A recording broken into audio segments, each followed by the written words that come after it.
Assalamualaikum warahmatullahi wabarakatuh. Di sini kami dari kelompok 4 akan mempresentasikan tentang bab 4 yaitu mengenai jurnal. Next.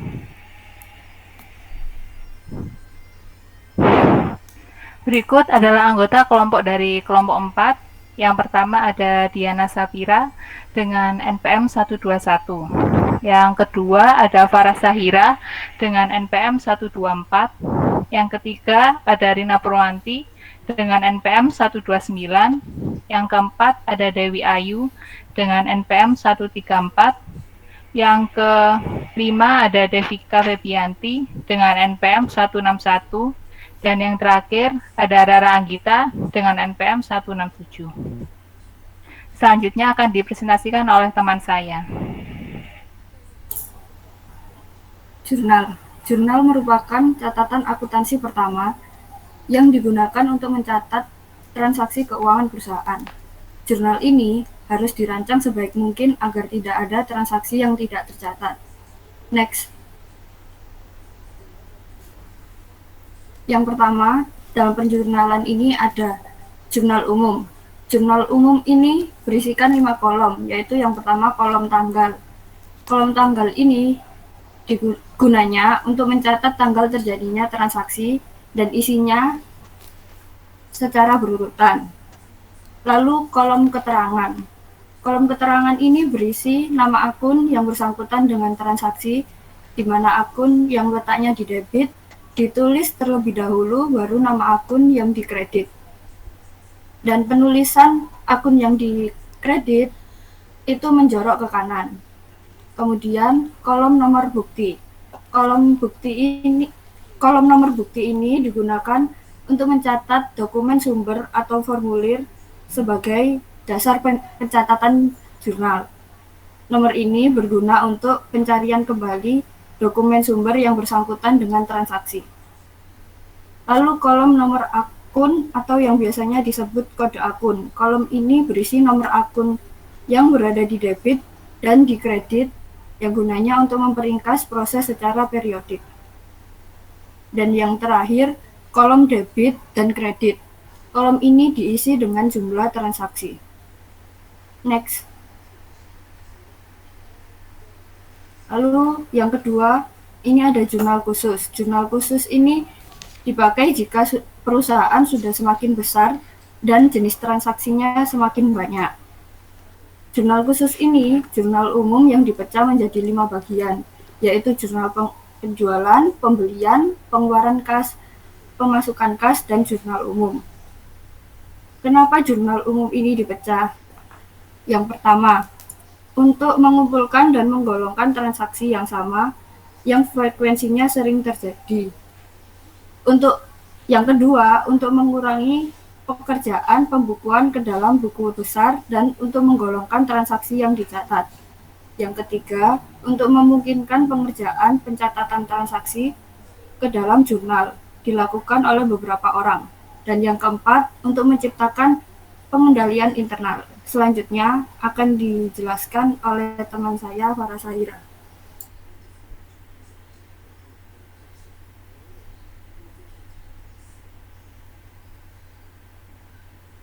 Selanjutnya ada prinsip dasar yang melandasi perancangan jurnal. Prinsip dasar ini terdiri dari 7. Yang pertama, jumlahnya memadai. Pada prinsip ini yang dimaksud dengan jumlah jurnal yang memadai adalah semakin besar sebuah perusahaan, maka semakin banyak pula transaksi yang terjadi. Yang kemudian menuntut perusahaan untuk memaksimalkan kinerja karyawan dalam membuat berbagai jurnal, untuk mengimbangi transaksi perusahaan seperti membuat jurnal khusus untuk mencatat penjualan dan pembelian perusahaan yang berulang kali terjadi. Yang kedua, sebagai pemisah. Pada prinsip yang kedua ini masih berhubungan dengan semakin besarnya perusahaan, maka semakin meningkatnya transaksi yang terjadi, maka diperlukannya jurnal khusus untuk menggolongkan dan mengklasifikasi transaksi sesuai kegiatan perusahaan, seperti penerimaan kas, pengeluaran kas, penjualan, dan pembelian, agar manajemen mudah menerima informasi keuangan perusahaan. Yang ketiga, penggunaan jurnal berkolom. Pada prinsip ketiga, membuat jurnal berkolom yang dimasukkan adalah apabila ada suatu kegiatan yang memiliki frekuensi paling sering dilakukan bertransaksi di sebuah perusahaan, maka perlu dibuatkan kolom sendiri pada jurnal yang akan dibuat. Seperti tingginya transaksi hutang, maka di jurnal pengeluaran kas perlu dibuatkan kolom khusus untuk mencatat pendebitan akun utang dagang. Selanjutnya, dirancang sedemikian rupa. Prinsip yang keempat ini menuntut kita untuk merancang jurnal sedemikian rupa sehingga pekerjaan menyaring informasi dari dokumen sumber hanya sedikit dilakukan, karena akan mengandung risiko kesalahan yang besar seperti penggunaan tanggal untuk mencatat transaksi penjualan dalam waktu penjualan yang kemudian akan berfungsi pada jurnal penjualan. Selanjutnya, nama kolom dan nama akun harus sesuai. Prinsip ini yaitu dalam membuat jurnal perlu membuat nama kolom yang sesuai dengan nama akun dalam buku besar. Mengapa hal ini perlu dilakukan? Karena akan memudahkan dalam pemindahan ke buku besar, agar meminimalisir kekeliruan yang kadang terjadi secara tidak sadar. Kemudian, berguna untuk mengumpulkan angka yang diringkas. Prinsip ini dalam jurnal digunakan untuk mengumpulkan angka yang ringkas dalam rekening. Dalam hal ini harus dilakukan rekonsiliasi periodik antara buku pembantu dengan akun kontrol yang berhubungan dengan buku besar agar teliti dalam pencatatan ganda. Yang terakhir, adanya hubungan antara dokumen sumber dengan jurnal. Prinsip yang terakhir yaitu harus ada hubungan tertentu antara dokumen sumber dengan jurnal untuk mempertanggungjawabkan kebenaran dari sebuah informasi. Dalam pencatatan jurnal misalnya berhubungan dengan tanggal dan nomor bukti agar bila suatu saat terjadi kesalahan pencatatan yang tidak sengaja dilakukan, dapat ditentukan siapa yang harus bertanggung jawab atas kesalahan tersebut. Selanjutnya akan dibacakan oleh teman saya.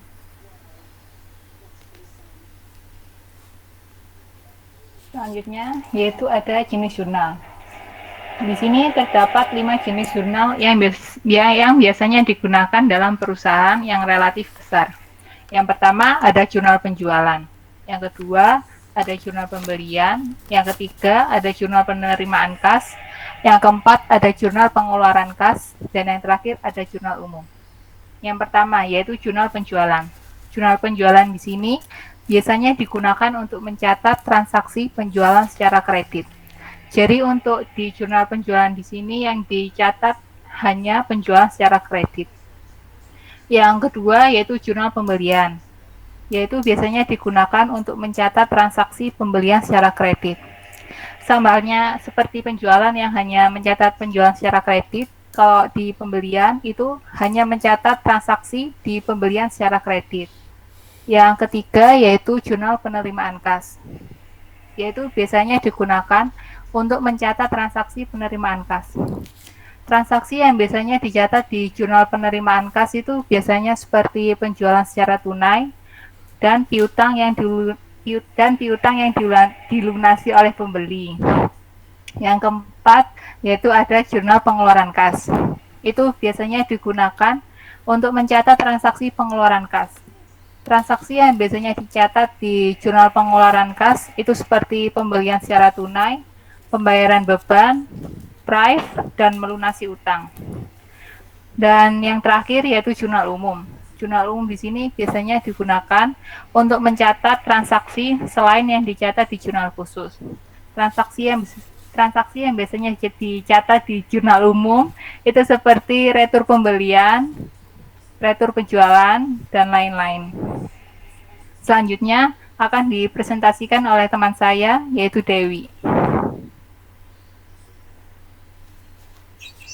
Metode pencatatan data ke dalam jurnal. Jurnal umumnya berbentuk buku yang dijilid. Bentuk jurnal ini banyak dijumpai di perusahaan yang menggunakan sistem manual di dalam pembukuannya. Jurnal dapat pula berbentuk lembaran-lembaran formulir lepas. Bentuk ini digunakan terutama jika pembukuan menggunakan mesin pembukuan. Dalam akuntansi dengan komputer, jurnal berbentuk arsip transaksi dalam bentuk pita magnetik atau magnetic disk, yang setelah dicek kebenaran dan kesahihannya digunakan untuk memutakhirkan arsip induk yaitu buku besar dan buku pembantu. Next. Ada 4 cara yang dapat digunakan untuk mencatat data ke dalam jurnal. Yang pertama yaitu dengan pena, yang kedua dengan mesin pembukuan, Yang ketiga dengan arsip dokumen sumber yang berfungsi sebagai jurnal, dan yang keempat dengan komputer. Next. Yang pertama dengan pena. Dengan cara ini, informasi yang ada dalam dokumen sumber disalin dalam jurnal dengan menggunakan tulisan tangan. Next. Yang kedua dengan mesin pembukuan. Dengan cara ini, informasi yang ada dalam dokumen sumber dicatat dalam jurnal dengan mesin pembukuan. Bersamaan dengan pembukuan dimasukkan ke dalam akun buku pembantu. Pencatatan ke dalam jurnal juga bisa dilakukan bersamaan dengan pembuatan dokumen sumber, yaitu dengan menggunakan jurnal dan akun buku pembantu sebagai tembusannya pada saat pembuatan dokumen sumber. Dalam kedua cara tersebut, jurnal diperoleh sebagai tembusan pencatatan ke dalam akun buku pembantu atau tembusan catatan informasi di dalam dokumen sumber.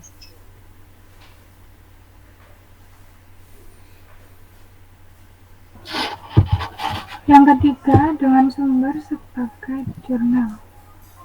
Dokumen sumber sebagai jurnal. Dalam cara ini, dokumen sumber berfungsi sebagai jurnal berupa arsip dokumen sumber yang disusun menurut waktu terjadinya transaksi atau secara periodik. Kemudian, secara manual membuat rekap dokumen sumber, di mana rekap dokumen sumber tersebut akan dicatat ke dalam buku besar. Next. Yang keempat, pencatatan jurnal dengan komputer. Dengan cara ini, data dalam dokumen sumber dimasukkan ke dalam sistem komputer melalui keyboard dan dicatat ke dalam arsip transaksi yang berfungsi sebagai jurnal. Kemudian, jurnal berbentuk arsip transaksi dalam bentuk pita magnetik ini akan diolah data dengan komputer secara online, dan setelah arsip transaksi ini dievaluasi, akan digunakan untuk memutakhirkan arsip induk, yaitu buku besar dan buku pembantu. Lanjut.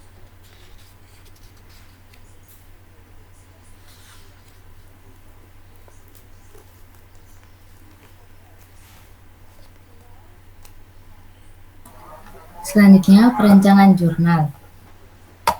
Dalam perancangan jurnal ada tiga langkah yang bisa dilakukan. Yang pertama, mengumpulkan informasi mengenai karakteristik transaksi yang terjadi dalam perusahaan.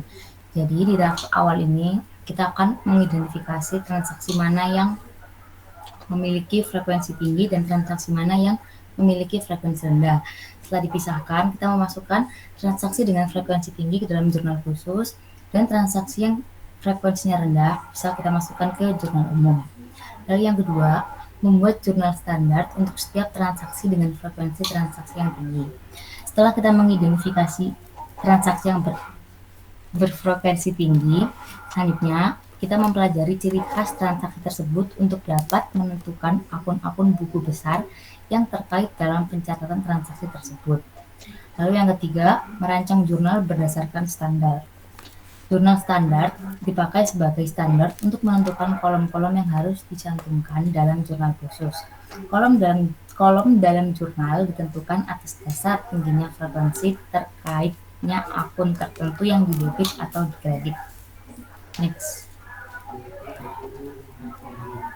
Nah, untuk biar lebih paham, aku bakalan kasih contoh. Nah, tadi kan step pertama kita harus mengidentifikasi karakteristik dari transaksi. Nah, seperti yang ada di sini. Yang pertama, bahan yang dipakai yaitu bahan baku, bahan penolong, dan minyak. Bahan baku digunakan untuk produksi, bahan penolong digunakan sebagai bahan penolong produksi, dan minyak digunakan untuk pelumas mesin produksi dan kendaraan bagian pemasaran. Nah, transaksi yang berkaitan dengan pemakaian bahan baku dan bahan penolong itu berfrekuensi tinggi. Nah, dari sini kita tahu kan mana transaksi yang frekuensinya tinggi dan mana yang frekuensinya rendah. Yang frekuensinya tinggi itu pemakaian bahan baku, dan yang rendah itu pemakaian minyak pelumas. Nah, setelah kita identifikasi, kita buat jurnal standarnya kayak gini. Nah, yang bahan baku sama bahan penolong itu maksudnya di bahan dalam proses, dan biaya overhead pabrik itu untuk biaya penolong, lalu untuk minyak pelumas itu masuknya ke beban pemasaran, lalu kreditnya ada persediaan bahan. Lanjut, next. Nah, setelah kita udah bikin jurnal standarnya, kita bikin ini jurnal pemakaian bahan baku. Nah, tadi kan udah ditentuin jurnal standarnya lah. Dari jurnal standar tadi kan kita udah tahu mana yang transaksinya itu sering. Nah, yang transaksinya tadi sering itu kita bikin kolom sendiri kayak ini. Kolom barang dalam proses ini untuk bahan baku, terus biaya overhead pabrik ini untuk bahan baku menolong. Nah, untuk minyak pelumas tadi kan masuknya ke beban pemasaran. Nah, itu karena nggak sering kita masukin ke kolom lain-lain. Kayak gitu. Next. Nah, sekian presentasi dari kelompok kami. Sebelum kami tutup, kami akan membuka sesi tanya jawab. Kami membuka 3 pertanyaan tercepat. Untuk yang bertanya bisa ditulis di kolom chat.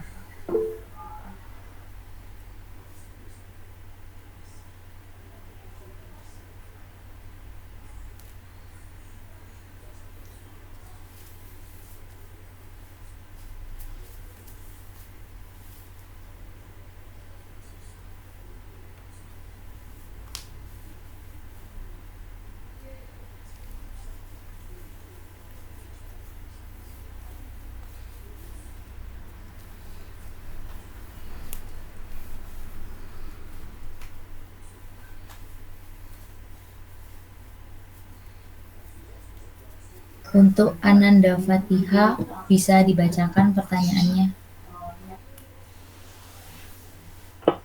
Iya, izin masuk, izin bertanya. Selamat mengikuti NPM 05 perwakilan kelompok 1. Tadi dijelaskan, salah satu alasan jurnal umum dibuka adalah untuk menciptakan pembelian internal. Pertanyaan saya, bagaimana suatu pembelian internal diciptakan melalui adanya pembukaan jurnal umum? Terima kasih.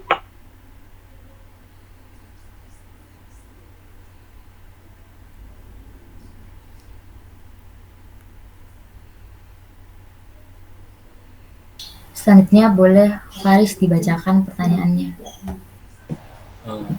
Menurut kalian ada 5 macam jurnal khusus dari berbagai jenis perusahaan seperti jasa, manufaktur, dan dagang maksudnya ini.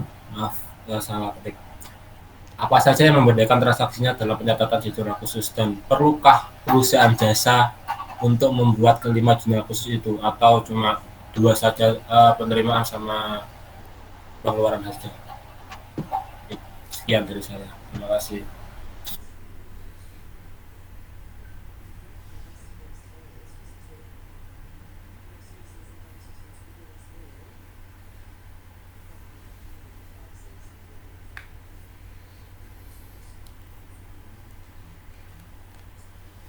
Baik, Tiara bisa dibacakan pertanyaannya. Saya Tiara NPM 159 perwakilan dari kelompok 7. Pertanyaannya kan tadi dijelaskan ada 4 cara pencatatan jurnal.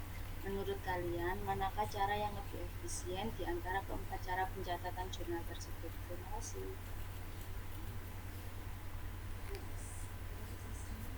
Baik, kita tampung dulu 3 pertanyaannya. Sebentar ya Ibu, kita mau diskusi sebentar untuk menjawab.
Permisi, izin masuk.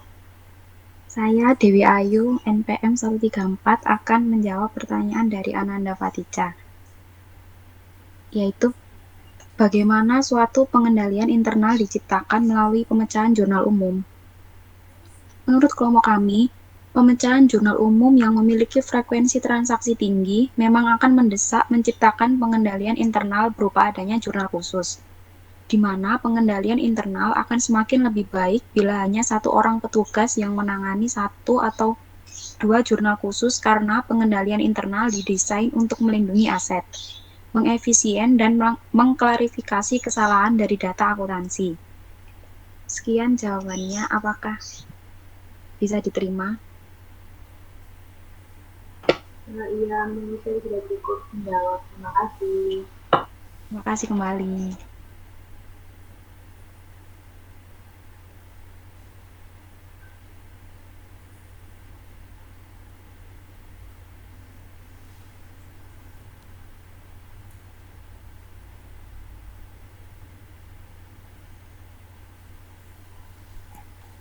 Selanjutnya, saya akan menjawab pertanyaan dari Faris Ramawan dengan NPM 228 dari kelompok 8. Menurut kelompok kami, pada perusahaan jasa itu tidak diperlukan membuat jurnal khusus. Karena di perusahaan jasa itu hanya cukup menggunakan jurnal umum saja, karena tidak adanya aktivitas penjualan dan pembelian yang memerlukan penggolongan khusus. Sedangkan di jurnal dagang itu diperlukan adanya jurnal khusus, karena di transaksi jurnal dagang itu terdapat transaksi yang berulang dan diperlukan jurnal yang lebih memerinci transaksi tersebut supaya meminimalisir kesalahan dari transaksi tersebut. Untuk di perusahaan manufaktur itu diperlukan jurnal khusus yang lebih terperinci. Misalnya yang tadi sudah kami jelaskan, yaitu jurnal pembelian bahan baku. Di jurnal manufaktur sendiri kan terdapat transaksi yang berulang-ulang seperti pembelian bahan baku, sehingga di perusahaan manufaktur sendiri itu diperlukan jurnal khusus yang lebih terperinci seperti pembelian bahan baku. Apakah jawaban saya tadi sudah menjawab pertanyaan Faris? Ibu masuk. Di perusahaan jasa kan ada penerimaan kas sama pengeluaran kas. Apakah kedua jurnal itu bisa dibuat di dalam transaksi perusahaan jasa? Terima kasih.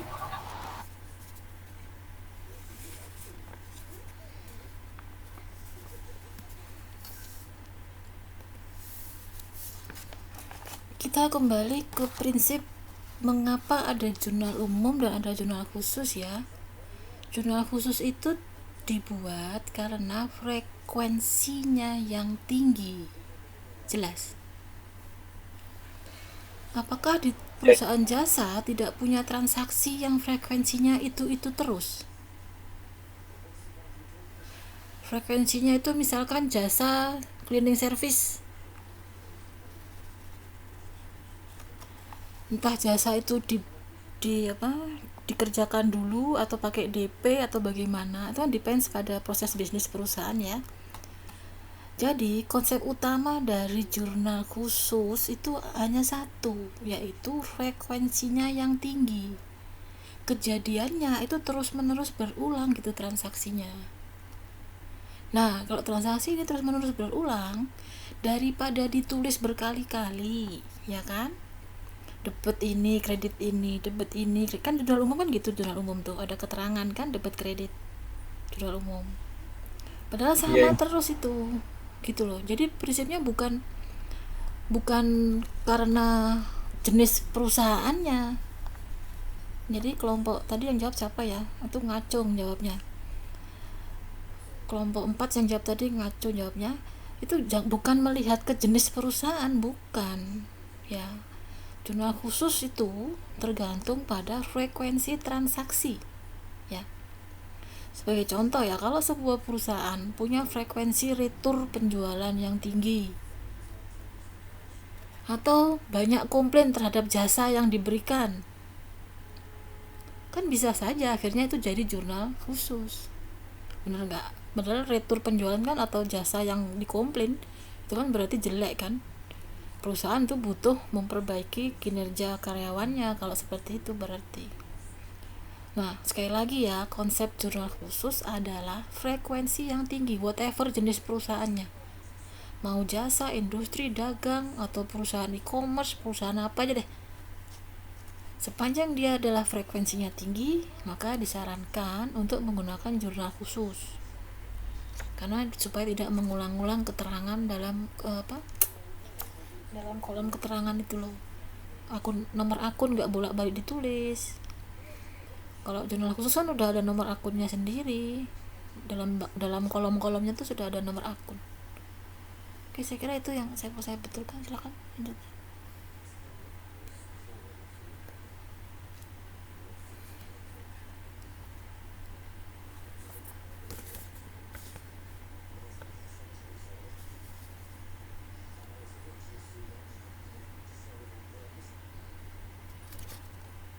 Baik, mohon maaf untuk jawaban yang kurang menjawab. Saya ingin menjawab pertanyaan dari Tiara Liva, NPM 159. Ada 4 cara pencatatan jurnal. Menurut kalian, manakah yang lebih efisien di antara 4 cara tersebut? Sebelumnya, 4 cara pencatatan jurnal itu ada karena fleksibel. Jadi, setiap usaha itu bisa memilih pencatatan yang sesuai dengan kebutuhan perusahaan mereka masing-masing. Jadi bukan mana yang lebih efisien, karena itu tadi fleksibel, bisa dipilih sesuai dari transaksinya masing-masing. Misalnya kalau perusahaannya atau usahanya masih kecil dan tidak butuh pencatatan dan tidak ada transaksi yang sangat banyak, mungkin masih bisa menggunakan pencatatan dengan pena karena tidak membutuhkan biaya yang lebih. Tapi kalau misalnya perusahaannya sudah semakin besar dan transaksinya semakin banyak dan berulang, akan lebih efektif jika dilakukan dengan komputer karena data dalam dokumen sumber dimasukkan ke dalam sistem komputer yang dicatat dalam arsip transaksi yang berfungsi sebagai jurnal. Arsip transaksi ini setelah divalidasi kemudian digunakan untuk memutakhirkan arsip induk. Jadi intinya kembali lagi, tidak ada yang lebih efisien dari 4 cara tersebut karena kembali lagi kepada fungsinya dan kebutuhan masing-masing usaha. Terima kasih, semoga menjawab pertanyaannya.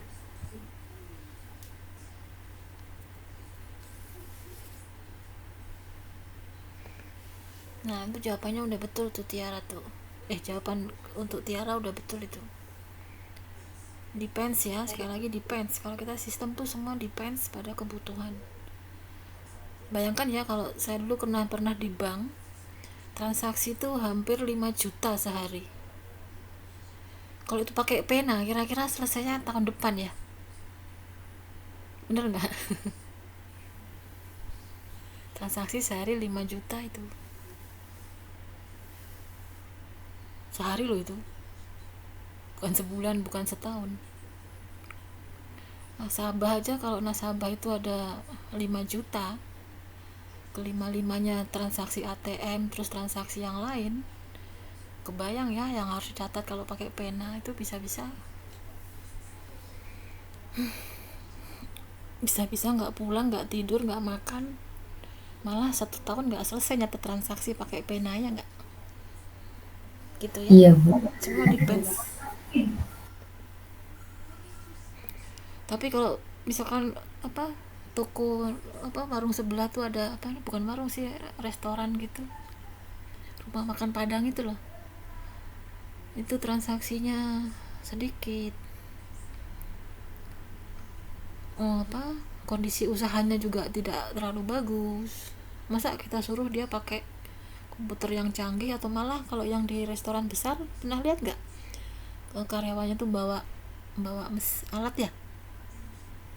Bener nggak? Pernah lihat yang semua pramu apa namanya, pramu saji itu bawa mesin kotak kecil kayak HP itu ya, bawa tablet Bu biasanya. oh ya, tablet itu kan canggih itu kan, itu udah pakai itu, padahal karena nasabahnya juga nggak banyak mungkin satu hari untuk apa orang masuk restoran itu gitu, tapi mungkin restoran tuh bisa masuk orang itu sekitar 100 atau 200 transaksi sehari, itu mungkin terjadi. Jadi semua depends lah ya, depends pada ininya apa, kondisi usahanya, kepada kemampuan investasinya ya, banyak kok faktor-faktornya. Jadi yang jelas sistem itu berusaha meminimal risiko itu aja.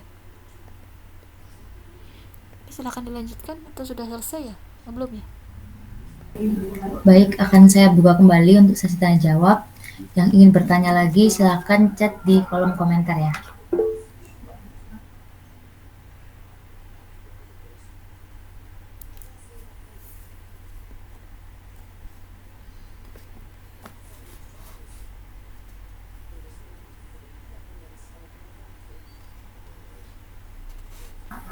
Baik, untuk Dwili Handayani bisa dibacakan pertanyaannya.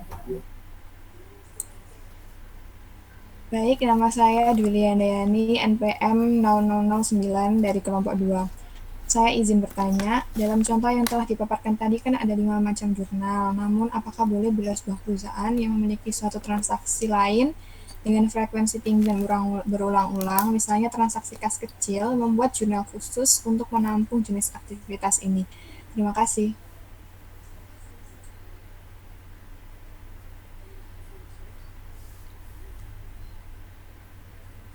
Baik, selanjutnya Nadila bisa dibacakan pertanyaannya. Izin bertanya, saya Nadila Maharin Putri dari kelompok 6. Bagaimana cara mengetahui karakteristik transaksi yang terjadi pada perusahaan? Terima kasih.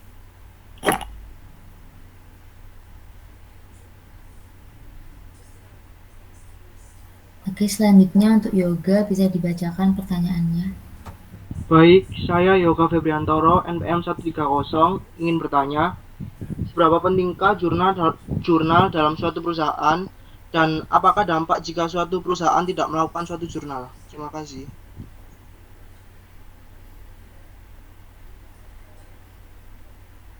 Baik, terima kasih untuk pertanyaannya. Saya tampung dulu, dan saya minta izin waktu untuk berunding sebentar.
Permisi Ibu, saya mau menjawab pertanyaan dari Nadila Maharani Putri dengan NPM 053 dari kelompok 6. Bagaimana cara mengetahui karakteristik transaksi yang terjadi pada perusahaan?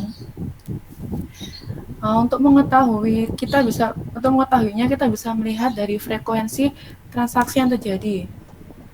Seperti yang dijelaskan oleh Bu Dia sebelumnya. Jadi untuk apabila frekuensinya rendah, bisa ditampung di jurnal umum saja, sedangkan kalau transaksinya frekuensi transaksinya tinggi, maka akan dibuatkan jurnal khusus. Apakah menjawab untuk Nadila Maharani Putri? Ya, sudah menjawab. Terima kasih. Terima kasih kembali.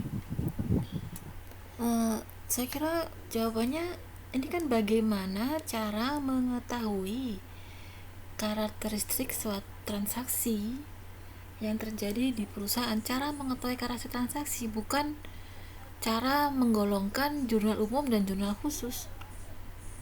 Jadi kalau saudara pengen tahu, jadi semua perusahaan tuh pasti punya transaksi yang berbeda-beda ya, pasti ada bedanya, nggak mungkin sama plek tuh nggak ada ya, pasti berbeda. Nah itu perlu satu caranya seperti waktu kita belajar di bab 2 itu, ketika kita ingin mengetahui pengembangan sistem, melakukan pengembangan sistem, kita tanya dulu transaksinya apa saja sih yang dilakukan perusahaan. Oh ternyata di transaksi di siklus penjualan, siklus revenue, siklus pendapatan, itu transaksi apa aja. Oh pendapatan kita tuh bisa dari sini mbak. Satu, bisa dari jual, misalkan dia perusahaan jasa fotokopi, bisa dari ini mbak, dari ini jasa fotokopi. Lalu kita juga jual ini alat-alat tulis kantor, alat tulisnya apa saja pak yang dijual kantor, kan gitu. Ini nah ini semua laku banyak ya pak ya? Enggak, yang paling sering kejual tuh kertas mbak, kayak kertas A4 ini sering sekali kejual. Kalau kertas yang F4, F5 itu jarang yang beli, apalagi jarang juga yang fotokopi. Kira-kira itu kejam nggak ya? Saudara kan jadi tahu nggak karakteristik transaksi tempat fotokopi tadi?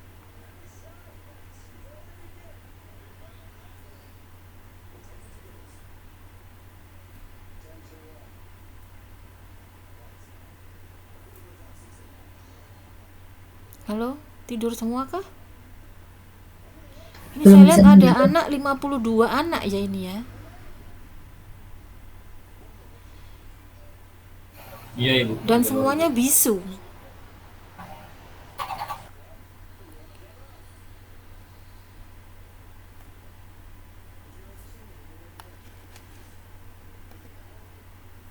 Izin menjawab ibu, belum bisa.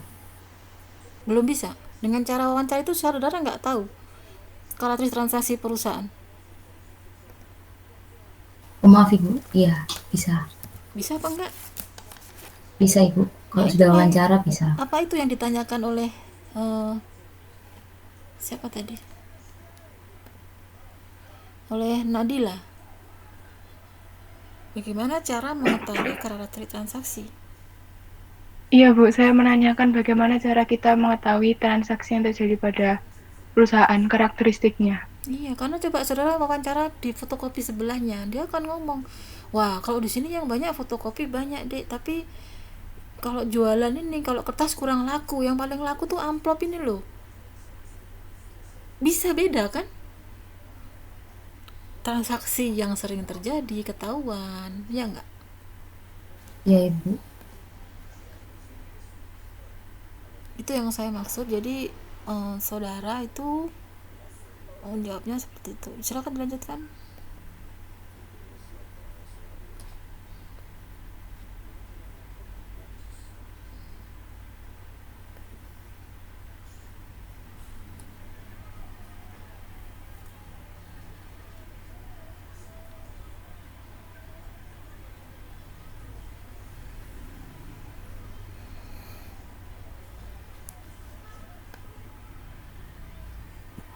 Selanjutnya saya akan menjawab pertanyaan dari Dwi Lia dengan NPM 009 dari kelompok 2.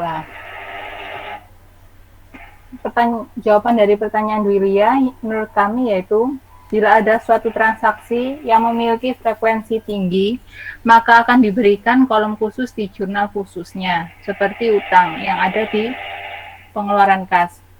Tapi seperti contoh yang Dwi Lia cantumkan, yaitu contohnya seperti kas kecil. Kalau di kas kecil itu memiliki pencatatan lain yang tidak berhubungan dengan jurnal khusus. Untuk kas kecil sendiri, adalah dana yang dibentuk khusus oleh perusahaan yang nominalnya akan terus sama dengan metode tetap dan berubah dengan metode fluktuasi. Sekian jawaban dari kelompok kami. Apakah sudah menjawab?